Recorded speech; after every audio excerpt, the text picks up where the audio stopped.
கொஞ்சம் காஃபி, நிறைய கதைகள். நான் உங்கள் ரேகா. பனிமூட்டம் பாகம் ஒன்றிற்கு உங்களை அன்புடன் அழைக்கின்றேன். மொட்டை கிணற்றின் நுனியில் நின்று கொண்டிருந்தான் சந்துரு. ஒரு கை அவன் சட்டையை பிடித்து இழுத்து அவனை கீழே தள்ளியது. விழுந்த வேகத்தில் அவனுக்கு ஒன்றுமே புரியவில்லை. உங்களை பார்த்தா படிச்சவர் மாதிரி தெரியுது. இப்படியா கோலத்தனமா தற்கொலைக்கு முயற்சி பண்ணுவீங்க என்று பொறிந்து தள்ளினாள். விழுந்ததினால் அவன் கையில் சிராய்ப்பு. வலியின் வேதனை. அவனால் அவளுக்கு பதில் கூற முடியவில்லை. அவள் முகம் மட்டும் புகைப்பட பிம்பமாக அவன் மனதில் ஒட்டி கொண்டது. கோபத்துடன் அவள் அவ்விடத்தை விட்டு நகர்ந்தாள். கிணற்றின் படிக்கட்டில் அமர்ந்திருந்த அவன் நண்பன் சத்தம் கேட்டு வெளியில் வந்தான். ஏய் சந்துரு, எந்திரிடா. யாருடா அந்த பொண்ணு இப்படி திட்டிட்டு போறா? நான் சும்மா வேடிக்கை பார்த்துக்கிட்டு இருந்தேன்டா. நான் தற்கொலை பண்ணிக்க போறேன்னு தப்பா நினைச்சு இப்படி தள்ளி விட்டுருக்காடா என்றான் சந்துரு. சரியா போச்சு போ. சரி வாடா, வீட்டுக்கு போய் அடிபட்ட இடத்துல மருந்து போடலாம் என்றான் ரவி. ரவி, என்ன ஆச்சுடா என்று பதறியபடியே ஓடி வந்தாள் ரவியின் தாய். சந்துரு, என்னப்பா இது? இப்படி கையில சராச்சு இருக்கு. லீவுக்கு எங்க வீட்டுக்கு வந்த இடத்துலயா இப்படி ஆகணும் என்று புலம்பிக் கொண்டே மருந்தெடுத்து கொண்டு வந்து தடவினாள். ஒண்ணும் இல்லம்மா, பயப்படாதீங்க, சின்ன காயம்தான், சரியா போயிடும் என்று ரவியின் தாயை சமாதானப்படுத்தினான் சந்துரு. அவனுக்கு அந்த அன்பு மிகவும் பிடித்திருந்தது. சந்துரு அறியா வயதிலேயே தன் தாய் தந்தையை ஒரு விபத்தில் இழந்தான். தாய் தந்தையின் முகம் அவனுக்கு நினைவிலேயே இல்லை. அவனை வளர்க்கும் பொறுப்பை யாரும் ஏற்றுக்கொள்ள முன்வரவில்லை. அனாதை இல்லத்தில் சேர்க்கப்பட்டான். ஆசிரமத்தில் கிடைத்த உதவிகளுடன் பள்ளி படிப்பை முடித்தான். சந்துரு நன்றாக படித்தான். அவன் எடுத்திருந்த மதிப்பெண்ணிற்கு அரசு மருத்துவக் கல்லூரியில் இடம் கிடைத்தது. கல்வி கட்டணம் என்னவோ சொற்பம்தான். ஆனால் அதுவே அவனுக்கு பெருந்தொகையாக இருந்தது. அவன் வளர்ந்த ஆசிரமத்தில் பெரும் பணக்காரர்கள் சந்துரு போன்று நன்றாக படிக்கக்கூடிய மாணவர்களுக்கு நிதி உதவி அளித்து வந்தனர். அதன் மூலம் தனது மருத்துவ படிப்பை தொடர்ந்தான். அங்கு பயிலும் போது கிடைத்த நண்பன்தான் ரவி. அன்பிற்காக ஏங்கிக் கொண்டிருந்த சந்துருவுக்கு ரவியின் குடும்பம் அளித்த அன்பு பெரியதாக இருந்தது. விடுமுறை நாட்களில் ரவி சந்துருவை தன்னுடன் அழைத்து வந்து விடுவான். சந்துரு ரவியின் குடும்பத்தோடு இருக்கும் அனைத்து நாளும் மிகுந்த மகிழ்ச்சியுடன் இருப்பான். இரவு உண்ணும் வேளையின் போது ரவியும் சந்துருவும் தொலைக்காட்சி பார்த்து கொண்டிருந்தனர். அப்பொழுது தொலைக்காட்சியில் ஒரு பாடல் ஒளிபரப்பாகிக் கொண்டு இருந்தது. இந்த கதையை எழுதும்போது இந்த சிச்சுவேஷனுக்கு இந்த பாட்டை எழுதிட்டேன். இப்ப இந்த பாட்டை நான் வாசிக்க முடியாது. இது பாட்டு நாய் போச்சு. சோ இதை நான் பாடித்தான் ஆகணும். இப்ப கொஞ்சம் எல்லாரும் என்னை பொறுத்துக்கோங்க. கண்ண கண்ண கண்ண உருட்டி உருட்டி என்ன மிரட்டுனா நான் என்ன சிறு பிள்ளையா, பேசி பேசி பேசி வார்த்தையால என்ன தாக்குற நீ என்ன கிளி பிள்ளையா. ஏனோ சந்துருவுக்கு காலையில் பார்த்த பெண்ணின் நினைவு வந்தது. இரண்டு கண்களையும் உருட்டி உருட்டி அவள் ஆவேசமாக பேசியது. கைவிரல்கள் நீட்டி தன்னை மிரட்டியது. முன்னெற்றியில் விழுந்த முடி அவளது ஆவேச தாளத்துக்கு காற்றில் அழகாக அசைந்தது. இவை அனைத்தும் பிம்பமாக அவன் கண்முன் வந்து நின்றது. உண்ண வேண்டுமே என்பதற்காக ஏதோ கொஞ்சம் கொறித்தான். ஏன்பா சந்துரு, உடம்பு சரியில்லையா? சரியாவே சாப்பிடலையேப்பா என்று கவலையுடன் ரவியின் தாய் கேட்டாள். ஒண்ணும் இல்லம்மா, பசிக்கலாதான் என்று சமாளித்தான். ஓ அப்படியாப்பா, சரி நீ போய் தூங்கிக்க. திடீர்னு பசிச்சதுன்னா சொல்லு, சூடா தோசை வாத்து தரேன் என்றாள். அத்தாயின் அன்பில் உருகியவன் சரிமா என்றான். இரவில் உறக்கம் பிடிக்கவில்லை. அப்பெண்ணின் நினைவு அவனை வாட்டியது.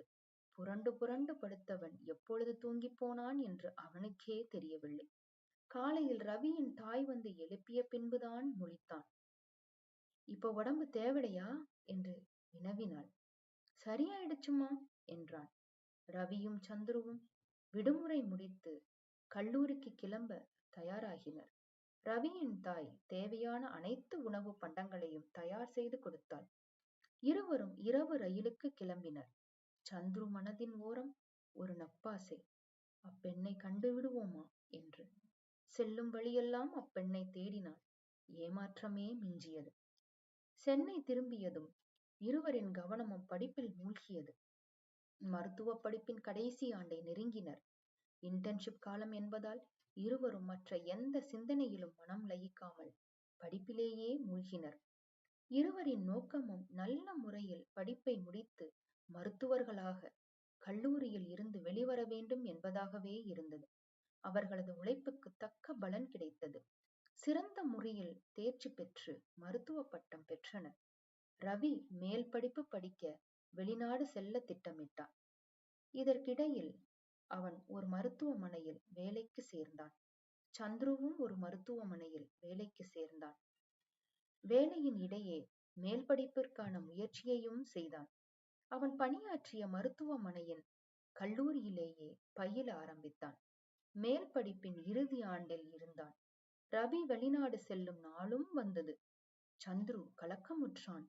தனக்கான ஒரே உறவும் தூரம் செல்வது அவனை பாதித்தது. ஆனால் அதை காட்டிக்கொள்ளவில்லை. ரவிக்கு அன்புடன் பிரியாவிடை அளித்தான். சந்துரு, நீ தனியாயிட்டேன்னு மட்டும் நினைக்காத, என் குடும்பம் உனக்கு இருக்கு என்றான் ரவி. தன் மனநிலையை அறிந்த நண்பனை கண்கலங்க ஆறத் தழுவி கொண்டான். சந்துருவை ஆசுவாசப்படுத்திவிட்டு ரவி கிளம்பினான். தான் முன் ஜென்மத்தில் செய்த புண்ணியம் ரவி தன் நண்பனானது என்று நினைத்தான். பணிச்சுமை, படிப்பு என்ற சந்துருவுக்கு நாட்கள் ஓடின. டே ரவி, நம்ம ஸ்ரீதருக்கு கல்யாணம்டா, உனக்கு இன்விடேஷன் அனுப்பிச்சானா என்று வீடியோ காலில் கேட்டான் சந்துரு. ஆமாண்டா, வாட்ஸ்அப்ல வந்துச்சு, பார்த்தேன் என்றான். நான் கல்யாணத்துக்கு போறேன்டா, நீ முடிஞ்சா வீடியோ கால்ல வரியா என்றான். சரிடா, வர்றேன் என்றான் ரவி. வேட்டி சட்டை சகிதமாக சந்துரு கல்யாணத்துக்கு கிளம்பினான். திருமணம் ஒரு உயர்தர ஹோட்டலில் நடைபெறுகிறது. அவ்விடத்தில் அடைந்த சந்துரு திருமணம் நடக்கும் இடத்தை அடைந்தான். சுற்றுமுற்றும் அறிந்தவர்கள் ஒருவரும் தென்படவில்லை. இடம் மாறி வந்து விட்டேனோ என்ற எண்ணம் அவனுக்கு மேலோங்கியது. இந்த வேளையில் ரவி வீடியோ காலில் வந்து விட்டான். என்னடா சந்துரு, இப்படி முழிக்கிற என்றான். இல்லடா, தெரிஞ்சவங்க யாருமே இல்ல, நம்ம நண்பர்கள் வட்டத்திலிருந்து ஒருத்தரையும் காணோண்டா என்றான். அப்படியா? நம்ம பசங்க என்னைக்கிடா கரெக்டா வந்திருக்கானுங்க. டேய், எதுக்கும் ஒரு தடவை நீ சரியான இடத்துக்குத்தான் வந்திருக்கியான்னு சரிபாருடா என்றான் ரவி. மணமேடை ஓரமாக வைத்திருந்த பெயர் பலகையை அப்பொழுதுதான் சந்துரு கவனித்தான். மணமகளின் பெயர் ரதி, மணமகனின் பெயர் ராஜு என்று. தன்னை நொந்து கொண்டான். ஆமாண்டா ரவி, நான் இடம் மாறி வந்திருக்கேன், இந்த ஹோட்டல் தான், ஆனா வேற இடம்டா என்றான். சரியா போச்சு போ, எனக்கு லேட் ஆகுதுடா, நாளைக்கு காலேஜுக்கு வேற போகணும் என்று சொல்லி வீடியோ காலை கட் செய்தான். அவசர அவசரமாக கிளம்ப தயாரானான் சந்துரு. அத்திருமண ஹாலை விட்டு வெளியில் வந்த சந்துரு வேகமாக அவன் செல்ல வேண்டிய ஹாலை அடைந்தான்.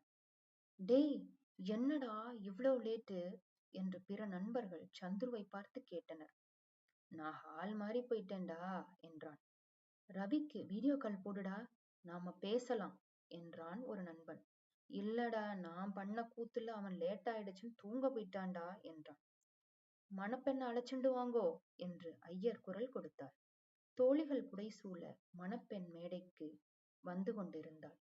மணப்பெண்ணை பார்த்த அந்த நொடியில் சந்துரு பூமிக்குள் புதைந்து போவதை போல் உணர்ந்தான். அவன் செவிகளில் எதுவும் விழவில்லை. உறைந்து போனான். அடுத்து என்ன நடந்தது என்பதை அடுத்த பாகத்தில் நாம் தெரிந்து கொள்ளலாம்.